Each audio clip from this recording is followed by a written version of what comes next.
अस्सलाम वालेकुम, मैं हूं आपकी होस्ट फाइज़ा कुरैशी और आपके सामने हाजिर हूं वॉइस ऑफ सिंध के प्रोग्राम अनटोल्ड स्टोरी की एक और स्टोरी के साथ, जिसमें हम वो कहानियां बयान करते हैं जो हमें हौसला देती हैं, हमें हिम्मत देती हैं, जज्बा देती हैं आगे बढ़ने का और कामयाबी के साथ मुस्कुराते हुए ज़िंदगी को गुजारने का। और इसी सिलसिले में आज हमारे पास जो शख्सियत मौजूद हैं, जो हमारे गेस्ट मौजूद हैं, उनका ताल्लुक़ अदब से है, सहाफ़त से है, नॉवल निगार हैं और बहुत सारे काम कर रहे हैं। कुछ थोड़ा सा मैंने आपको बता दिया और बाकी पूछेंगे हम इकबाल खुर्शीद साहब से।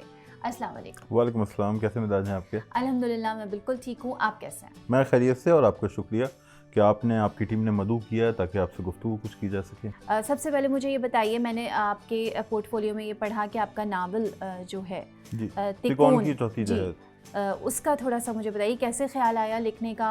इस तरफ सहाफ़त एक अलग टॉपिक हो जाता है, इस तरफ कैसे चले गए? तिकोन की चौथी जहद मेरी किताब का नाम है, जिसमें 2 नॉवलेट शामिल हैं, तिकोन की चौथी जहद और गर्द का तूफ़ान। ये 2019 में शाये हुए, 2019 के आगाज़ में मार्च में शाये हुए थे किताबी सूरत में। उससे पहले ये लिटरेरी मैगजीन्स में शाये हुए थे अलग अलग, और तब भी इनको सराहा गया था, इनकी पजीराई हुई, लेकिन हमने वक्त लिया और 2019 में ये शाये हुए, किताबी सूरत में आए, तब भी इनको सराहा गया, इनकी पजीराई हुई। इसका पहला एडिशन बहुत जल्द ख़त्म हो गया था, तकरीबन 50 दिन में इसका पहला एडिशन ख़त्म हो गया। अच्छा। और उसके बाद हमने इसका दूसरा एडिशन शाये किया, उसका भी चर्चा हुआ। और 2020 में जो UBL का अवार्ड है नॉवल की कैटेगरी में, फिक्शन की कैटेगरी में, ये नॉवल शॉर्टलिस्ट हुआ था। अच्छा, ज़बरदस्त। तो तिकोन की चौथी जहद असल में कहानी है 3 किरदारों की, मर्द, औरत, जंगजू। ये हमारी कहानी है, हमारे समाज की कहानी है, हमारे अपने कर्ब की कहानी है, जो दहशतगर्दी का ज़माना था जिसने हमारे ख़ानदानों को, हमारी फैमिलीज़ को मुतासिर किया। कैसे कोई एक शख्स आपके घर का अगवा हो जाता है, जो शख्स अगवा किया जाता है उसके पीछे उसकी फैमिली किस तरह के कर्ब से गुजरती है, उसे अगवा करने वाले कौन हैं, अब उसके साथ क्या होगा, इस तरह की कहानी को उसमें कैप्चर किया गया था तिकोन की चौथी जहद में।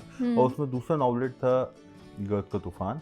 गर्द का तूफ़ान कराची की कहानी है। आप और हम सब कराची के बासी हैं। कराची ने गुज़िश्ता 15 साल में बहुत खूनरेज़ी देखी है, बहुत कर्ब है, यहाँ लाशें गिरा करती थीं, दहशतगर्दी उरूज पे थी, खौफ की फ़िज़ा थी। तो उसी खौफ की फ़िज़ा, उसी दहशतगर्दी से, उसी तसादुम से, इंतशार से, खून से इस कहानी ने जन्म लिया है। और ये दोनों नॉवलेट किताबी सूरत में आए थे। तो तिकोन की चौथी जहद की कहानी कुछ यूँ है। सही, तो ये बड़ा मुख्तलिफ सा, बड़ा डिफरेंट सा टॉपिक है अगर आप जिस तरह बता रहे हैं। और आमतौर पे हमारे यहाँ रोमानवी नावल लिखे जाते हैं, या हम बहुत जाते हैं तो हम माशरे में जो चीज़ें हमें परेशान कर रही होती हैं, अफेक्ट कर रही होती हैं, और एक बिल्कुल एक ख़ास मौजू बनी हुई होती हैं, हम उनके बारे में लिखते भी हैं और शायद उन्हीं के बारे में हम सोचते भी हैं। तो ये बिल्कुल एक डिफरेंट सा टॉपिक है कि आपने जंगजू दिखाया, और ये किस तरह से जहन में आया, पीछे क्या इंस्पिरेशन थी? नहीं, असल में तो जो हमारी परेशानियां थी, हमारा कर्ब था, दहशतगर्दी के ख़िलाफ़ जो जंग थी, जो टेररिज्म था, जो इस खत्ते पे नाजिल हुआ, उसमें हमें तकरीबन 70,000 जाने सिर्फ पाकिस्तान में गई। अफ़गानिस्तान में भी बहुत ज़्यादा हलाकतें हुई। तो वो कहानी ही जिससे हम सब मुतासिर हुए, खुदकश धमाके, खौफ की फ़िज़ा, एक गैर यकीनी सूरत हाल, उससे उस कहानी ने जन्म लिया। और यही दहशतगर्दी की कहानी किसी हद तक गर्द का तूफ़ान में भी है, चूँकि यहाँ पे भी जो दहशतगर्दी थी, इंतशार था, बिगाड़ था, ये शहरी सतह पे थी, वो एक आलमी सतह पे। लेकिन कहानी इंसानों की है, हमारे शहर की है, कराची की कहानी है। इस किताब का इंतसाब भी मैंने कराची के नाम किया है, और ये उम्मीद जाहिर की है कि एक दिन ये अपनी राख से फिर जी उठेगा, यानी जल के खाकस्तर हो जाएगा, मगर उम्मीद बाकी है वो दोबारा जी उठेगा। ज़बरदस्त जी। अच्छा, सहाफ़त से भी आपका ताल्लुक़ है और आप ब्लॉगर भी हैं, आप इंटरव्यूअर भी हैं। किस शोबे में आपको खुद मज़ा आता है कि दिल चाहता है कि नहीं, इस शोबे में ज़्यादा वक्त गुजारूंगा, या ये वाला काम मुझे ज़्यादा पसंद है? 2 चीज़ें हैं, अगर मैं उससे मतलब चीज़ों को अपनी असास में जाऊँ, तो लिखना और इजहार करना। इजहार या तो लिख के किया जाए या बोल के किया जाए। तो बुनियादी जो ख्वाहिश है, एक फिक्शन निगार की जो ख्वाहिश होती है, ये कलाकार की जो ख्वाहिश होती है, वो इजहार है। तो बुनियादी चीज़ इजहार है, तख्लीकी इजहार, चाहे से वो तहरीर की सूरत हो या अल्फाज की सूरत हो। तो अगर मैं कोई इवेंट कंडक्ट करता हूँ बतौर होस्ट, जैसे आर्ट्स काउंसिल की जो उर्दू कॉन्फ्रेंसेस होती हैं, अगर मैं उन्हें होस्ट करता हूँ, तब भी इजहार ही का मामला है। अगर मैं कहानी लिखता हूँ या मैं कोई इंटरव्यू करता हूँ, तब भी इजहार है। लेकिन जहाँ मैं ख़ुद को ज़्यादा मुतमईन, मसरूर पाता हूँ, या जहाँ मुझे ज़्यादा चैलेंजेस का सामना करना पड़ता है, वो फिक्शन है, यानी अफसाना या नावल, क्योंकि वो अजीम तरीन सिन्फ है। जैसे हम कहते हैं नॉवल सबसे बड़ी सिन्फ है। तो एक प्रोग्राम को कंडक्ट करने के मुकाबले में एक अफसाना लिखना ज़्यादा चैलेंजिंग है। ठीक है। तो सहाफ़त हो, अफसाना हो, नॉवल हो, हर चीज़ के अंदर अपनी असास में इजहार है। और बाकी सहाफ़त से मेरा ताल्लुक़ तकरीबन 17 बरस का है और बड़े इदारों से, प्रिंट के इदारों से और डिजिटल मीडिया के इदारों से वाबस्तगी रही। इस दौरान जो काम मैंने ज़्यादा किया वो इंटरव्यूज़ थे, तकरीबन 700 के करीब इंटरव्यूज़ किए। बेशतर इंटरव्यूज़ मारूफ अदबी शख्सियात के थे और कई कदावर शख्सियात से मिलने का उनमें मौका मिला जिन पे उर्दू को, हमारे लिटरेचर को फ़ख्र है। ज़बरदस्त। तो कोई किसी नावल को जो है वो ड्रामाई शक्ल दी गई, कुछ इस तरह का हुआ तो बताइए आप। मेरे नावल की बात करें? नहीं, अभी तो जैसे मैंने कहा 2019 में ये शाये हुआ है। हमारी ख्वाहिश है, दोस्तों का ख्याल है कि इसमें फिल्म का कंटेंट मौजूद है, फिल्म का स्क्रीन प्ले मौजूद है, जिसे फिल्मी शक्ल दी जा सकती है। इरादा है, ख्वाहिश है, लेकिन हमारे यहाँ चूंकि फिल्म इंडस्ट्री इतनी ग्रो नहीं कर सकी और लिटरेचर और फिल्म इंडस्ट्री के दरमियान जो ताल्लुक होना चाहिए था वो टूट गया।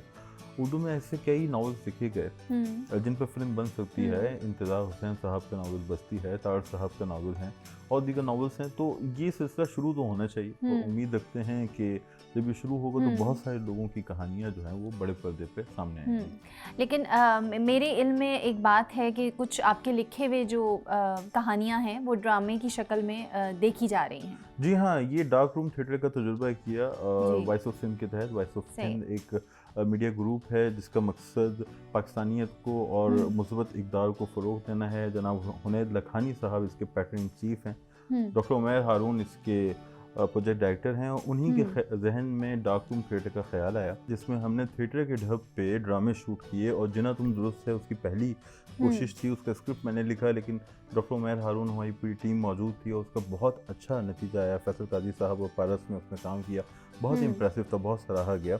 उसके बाद हमने मज़ीद तजुर्बात किए और हमारा जो आखिरी ड्रामा था वो सितारों से आगे था जिसमें हमने इकबाल डे पे उसे मुकम्मल किया। तो इस तरह का तजुर्बा है। ये स्क्रिप्ट राइटिंग है, ड्रामा है, लेकिन इस ड्रामे का मकसद कुछ और है, इसकी ऑडियंस कुछ और है और ये एक नया तजुर्बा है कि हम थिएटर को ड्रामे की तरफ पे शूट करके एक तरह से हमारा नॉस्टैल्जिया है, हम जो पीटीवी के ज़माने की चीज़ें देखा करते थे उन्हें प्रेजेंट करने की कोशिश है और अब तक कामयाब है और उम्मीद है कि हम इसे जारी रखेंगे। सही, फिर से ये कोशिश की जा रही है कि कोई मैसेज जो है वो ड्रामों के ज़रिए हमारी आवाम तक पहुँचे, जो कि पहले हमारे ड्रामों में एक मकसद होता था, एक तालीम होती थी। और अगर मैं जिक्र करूं कि फातिमा सुरैया बजिया ने जो ड्रामे लिखे उसमें वो पूरे ख़ानदान को बयान कर देती थी, पूरे रिश्तों को बयान कर देती थी कि चच्ची जान कौन है और फूफी जान कौन है। तो हम अदब भी सीख रहे होते थे।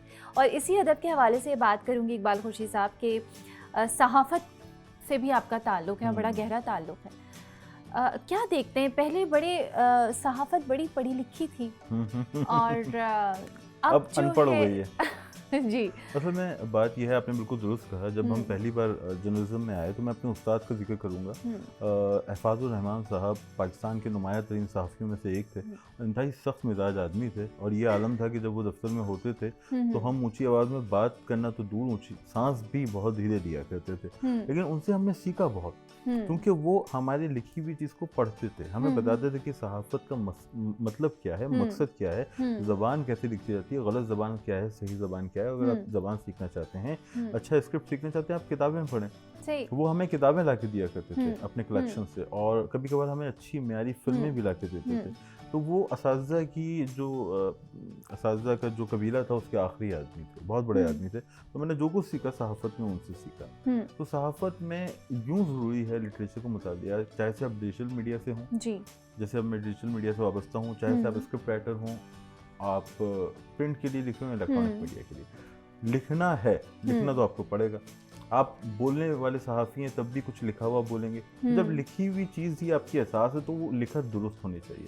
उसके लिए तरीका यही है कि मुतालिया करें। जैसे वो कहते हैं कि प्रैक्टिस मेक्स मैन परफेक्ट। एक क्रिकेटर को बेहतर क्रिकेटर बनने के लिए प्रैक्टिस करनी पड़ती है, तो पढ़ना ज़रूरी है, किताब से ताल्लुक़ ज़रूरी है। जो बदकिस्मती से अब टूट गया है। टूट गया, क्यों टूट गया, क्या रीज़न है, क्या वजूहात हैं पीछे कि हम लोग किताब से क्यों दूर होते जा रहे हैं? अच्छा, इसका एक सबब तो ये हो सकता है कि अभी हम उस ज़माने में हैं जब चीज़ें तब्दील हो रही हैं। जैसे अभी आप देखें, मगरिब में भी सोशल मीडिया आया, मगरिब में भी टेक्नोलॉजी आई, सेलफोन आया, लेकिन वहाँ अभी किताब कल्चर बाकी है। क्योंकि तरक्की याफ्ता कौम थी, तफरीह के ज़राए थे, मगर उनका जहन जो था वो तेज़ी से वापस पलटा। अभी हम उस ज़माने में हैं जब ये technology, social media, Facebook, Instagram, WhatsApp, Twitter हमारे लिए तफरीह का ज़रिया है। तो अभी हमारा ध्यान उस तरफ चला गया, हम डिस्ट्रैक्ट हो गए। मैं कोई किताब पढ़ रहा हूँ, पहले आपका फोकस का दौरानिया होता था वो बहुत ज़्यादा होता था, क्योंकि आप डिस्ट्रैक्ट नहीं हो रहे, आप अकेले हैं, तना हैं, अपने कमरे में आप डाइजेस्ट पढ़ रहे हैं, तो कोई डिस्ट्रैक्ट नहीं करेगा। लेकिन अब क्या होगा, सेलफोन बीप करेगा, वो कहेगा कोई व्हाट्सएप मैसेज आया, वो कहेगा कोई फेसबुक पे किसी ने कमेंट किया होगा, आप डिस्ट्रैक्ट हो जाएंगे।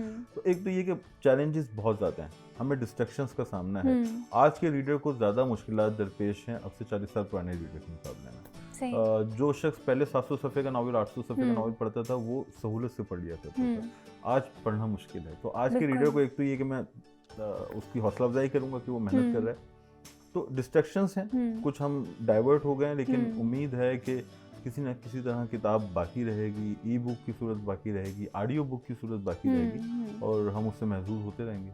अच्छा, इकबाल साहब ये बताइए कि आजकल जो लिखा जा रहा है, ड्रामे आप भी देख रहे होंगे, हम भी देखते हैं, क्या कहते हैं, क्या समझते हैं, क्या किस तरफ ले जाया जा रहा है हमको, आहिस्ता आहिस्ता आहिस्ता हमारी यंग जनरेशन को किस तरफ ले जाया जा रहा है? अच्छा, ड्रामे अगर हमें बिगाड़ की समत लेके जा रहे हैं तो उसका सबब ये है कि हम उन ड्रामों को पसंद करते हैं जो हमें बिगाड़ की समत लेके जा रहे हैं। ये हमारा इंतखाब है। इंसान अपनी ज़िंदगी में हर लम्हा एक इंतखाब करता है, हर लम्हे उसके पास इख्तियार है इंतखाब करने का। हम अपना वो इख्तियार किसी और को सौंप देते हैं। हम अपना इख्तियार सोशल मीडिया को सौंप देते हैं, टेलीविज़न को सौंप देते हैं। तो अगर वो ना हो, हम फैसला कर सकें कि ये बुरा ड्रामा है, इसको हटाओ और कोई अच्छी फिल्म देख ली जाए। अशफाक, आपने फातिमा सुरैया बजिया का नाम लिया, उनका कोई ड्रामा देख लिया जाए, अशफाक अहमद, बानो खुशिया का कोई ड्रामा देख लिया जाए।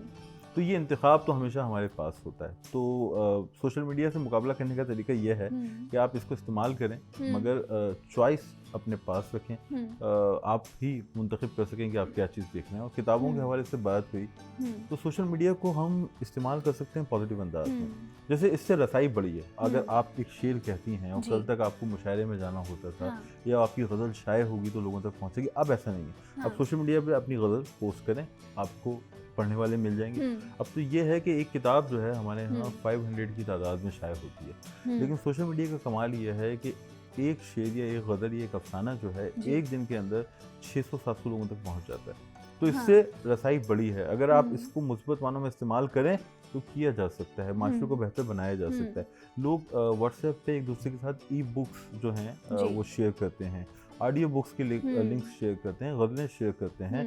जॉन एलिया का जो रिवाइवल हुआ है उसमें सोशल मीडिया का बड़ा किरदार है। अगर सोशल मीडिया नहीं होता तो जॉन भाई का इस तरह रिवाइवल नहीं होता। कि मीम्स बन रहे हैं, उनके छोटे छोटे पीसेस लोग शेयर कर रहे हैं, इंस्टाग्राम पे अपलोड किया जा रहा है, व्हाट्सएप पे शेयर किया जा रहा है। सोशल मीडिया मुस्बत हो सकता है अगर हमारे पास डायरेक्शन हो, अगर हम खुद चूज़ करें।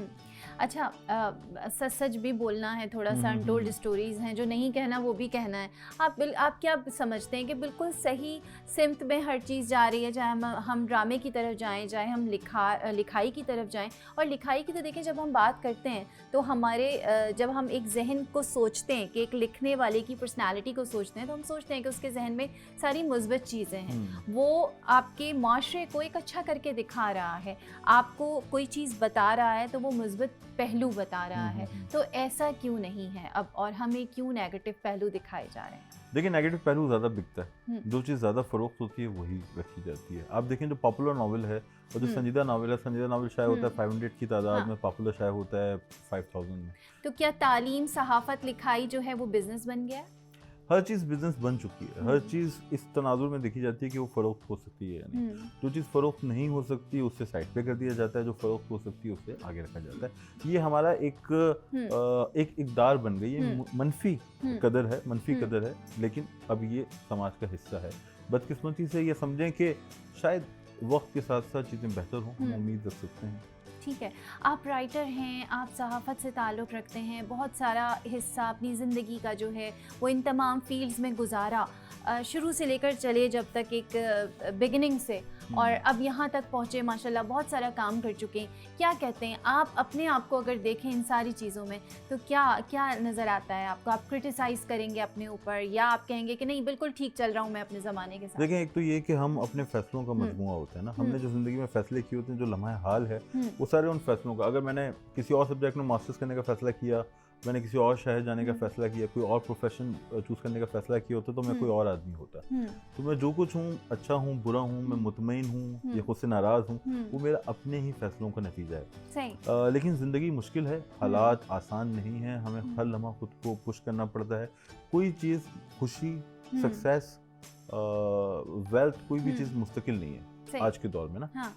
ऐसा नहीं हो सकता कि आपने सक्सेस हासिल कर ली तो ये मुस्तकिल है, आपको उसके लिए मुसलसल जद्दोजहद करनी होगी। आपने इल्म हासिल कर लिया, इल्म अब वो ज़माना नहीं है, अब चीज़ें बहुत तेज़ी से बदल रही हैं। एक आम बच्चे के पास, एक स्टूडेंट के पास ज़्यादा इन्फॉर्मेशन होगी, वो सोशल मीडिया पे जाएगा, गूगल पे जाएगा, वो ज़्यादा बेहतर इन्फॉर्मेशन लेके आ जाएगा। सही। तो इस वजह से अपडेट रखना पड़ता है खुद को, तो खुद को आपको कीप पुशिंग योरसेल्फ। मैं ये कहता हूँ कि खुद को मुसलसल पुश करते रहें, मजीद एक कदम और, एक और कदम आगे बढ़ते रहें। नाकामियाँ होंगी, कहीं आप गिरेंगे भी, बट आपके पास गिरेंगे तो ऑप्शन है कि खड़े हो जाएं। सही। तो आप क्या समझते हैं, किताब पकड़ने वाला क्या कहीं पीछे रह गया और मोबाइल पकड़ने वाला आगे निकल गया? यकीनी तौर पे ऐसा हुआ है। ये बात दुरुस्त है कि किताब कल्चर थोड़ा हमारे यहाँ कम हुआ है, लेकिन ये बहुत लंबी बहस है। लेकिन डाइजेस्टें जो है, जो डाइजेस्ट अदब है, वो आज भी फरोख्त होता है। आज भी जो मशहूर डाइजेस्ट हैं उनकी 50,000 के एडिशन शाये हो रहे हैं, 60,000 के एडिशन शाये हो रहे हैं, 90,000 के एडिशन शाये हो रहे हैं। तो कहीं कुछ चीज़ें पढ़ी जा रही हैं, लेकिन संजीदा अदब, वो अदब जो ज़माने को, समाज को बेहतर करता है, उसका मुतालिया कम हुआ है। पॉपुलर लिटरेचर की मैदान अभी भी है। हुमैरा अहमद को पढ़ा जाता है, हुमैरा और निम्रा अहमद को, उनका, और जिन लोगों ने पढ़ा है, मैंने नहीं पढ़ा, मगर जिन्होंने दोस्तों ने पढ़ा है वो तारीफ करते हैं, कहते हैं मैंने पढ़ा है, कहते हैं कि अच्छा लिखा जाता है और लोगों को इंस्पायर करता है। बिल्कुल। तो किताब ज़रूर पीछे रह गई है, लेकिन ये ज़िंदगी का हिस्सा है। कभी पाकिस्तानी टीम जो है वो रैंकिंग में नंबर 1 होती है, कभी नंबर 10 होती है। तो मेहनत करते रहते हैं और हालात बदलते हैं, जैसे जैसे हालात बदलते हैं आप ऊपर जाते हैं। सही। अपने आप को कहाँ देखते हैं आप, खुद से क्या कहते हैं, आगे क्या करना है, किस तरफ जाना है? किताब को ज़्यादा अच्छी तरह पकड़ना है या कुछ जो है वो सोशल मीडिया और स्क्रीन टाइम और इन सब की तरफ भी तवज्जो देनी है? नहीं, स्क्रीन टाइम पे तो मैं बहुत हूँ। मेरे घर वाले कहते हैं, मेरे दोस्त कहते हैं कि शायद सबसे ज़्यादा फेसबुक पे मैं ही हूँ कंपैरेटिवली अपने दोस्तों के मुकाबले में। और मैं यूट्यूबर की हैसियत से भी, क्योंकि मेरा यूट्यूब चैनल जो है वो इकबाल खुर्शीद के नाम से है, लेकिन वो बहुत महदूद है। उसकी वजह ये है कि जो उसका जॉनरा है वो अदब है, और अदब का जो ऑडियंस है वो बहुत कम है। तो जितने भी अदीब हैं पाकिस्तान भर में, उनसे मैं जुड़ा हुआ हूँ अपने यूट्यूब चैनल के साथ। मैं उनके इंटरव्यूज़ करता हूँ, उनसे किताबों के तबसरे करते हैं, कभी कभार सियासत पे भी हम बात करते हैं, कम लेकिन। इसके अलावा एक हमारा अदबी जरीदा है इजरा के नाम से। इजरा बड़ा मशहूर अदबी जरीदा है, लेकिन उसकी शोहरत की वजह मैं नहीं हूँ। उसकी शोहरत की वजह एहसन सलीम मरहूम थे, वो इसके पहले एडिटर थे। वो 23 शुमारे 23 पर्चे उनकी सुपरविजन में आए, उनकी अदालत में आए, बाद में फिर मैंने निकाले और इसका बड़ा चर्चा हुआ। अभी मुश्ताक अहमद यूसुफी साहब पे हमने एक नंबर निकाला, शकील आदिज़ादा पे नंबर निकाला। तो ये सिलसिला है, अदबी जरीदा है, एक यूट्यूब चैनल है, लिखने लिखाने का सिलसिला है। एक बहुत मुख्तसर सी बात मैं करना चाहूँगा, अहम चीज़ ज़िंदगी में वो होती है जो मौत ना ले जा सके आपसे। तो मौत आपसे हर चीज़ ले जाएगी, दौलत ले जाएगी, शोहरत ले जाएगी, लेकिन मुझे लगता है कि जो लिखी हुई चीज़ है, जो आपका आर्टिस्टिक इजहार है, चाहे वो फिल्म की सूरत हो, स्क्रिप्ट की सूरत हो, नॉवल की सूरत हो, वो बाकी रह सकता है, वो जिंदा रहेगा। तो अहम चीज़ वही है जिससे मौत न ले जा सके। तो इसलिए आपसे बेहतर है कि लिखा जाए ज़्यादा। खूबसूरत बात बहुत। और एक चीज़ और आपसे पूछूंगी, क्या हमारे बच्चे कभी दोबारा से नौनिहाल और तालीम और तरबियत की तरफ आ सकते हैं? नहीं, उसका इम्कान कम है। उसकी वजह है एक बहुत अहम। असल में अब बच्चा जो है ना, मेरा बेटा है 6th क्लास में, ठीक है, अब वो उर्दू उस तरह नहीं पढ़ सकते। उर्दू चूँकि नहीं पढ़ सकते तो वो नौनिहाल तालीम और तरबियत नहीं पढ़ सकते। मसला है उर्दू पढ़ने में वो कमज़ोर हुए हैं। वो किताब पढ़ रहे हैं, वो हैरी पॉटर पढ़ रहे हैं, वो diary of a Wimpy kid पढ़ रहे हैं, किताब से दूर नहीं हुए। किताब मतलब कंपैरेटिवली चलें थोड़ा दूर हुए होंगे, पर किताब से अभी भी जुड़त है। सही। वो उर्दू अब नहीं पढ़ सकते, क्योंकि उर्दू नहीं पढ़ सकते तो नौनिहाल वो नहीं पढ़ेंगे। इसका इम्कान बहुत कम है। हमने ये रसाइल पढ़े थे, हम पॉकेट मनी सेव करके 6ठी 7वीं क्लास में इश्तियाक अहमद को पढ़ा करते थे, लेकिन अब इसका इम्कान कम दिखाई देगा। कोई मैसेज हमारे व्यूअर्स के, नाजरीन के लिए? उम्मीद के साथ आगे बढ़ें, हौसला रखें और कोई रास्ता निकालें। एक रास्ता ये है कि अगर आपका बच्चा नहीं पढ़ सकता उर्दू में लिखा हुआ लिटरेचर, तो ऑडियो बुक्स अब आ रही हैं, जैसे इंस्पेक्टर जमशेद सीरीज़ की मैंने सुना था ऑडियो बुक्स आई हैं, तो उनका एहतिमाम करें, उन्हें जोड़ने की कोशिश करें ज़्यादातर लिटरेचर से, ज़िंदगी से, और उनकी हौसला अफजाई करें मुस्बत चीज़ों के लिए। बहुत शुक्रिया इकबाल खुर्शीद साहब, आपने हमें टाइम दिया। और जी नाजरीन, इकबाल खुर्शीद साहब हमारे साथ थे। बहुत सारी बातें हुई सहाफ़त पे और हर चीज़ पे, लेकिन एंड ये है कि जी हाथ में मोबाइल हो या हाथ में किताब हो, सोच को अपनी पॉजिटिव रखना है। खुश रहिए, मुस्कुराते रहिए, अपना बहुत ख्याल रखिएगा। अल्लाह हाफिज़।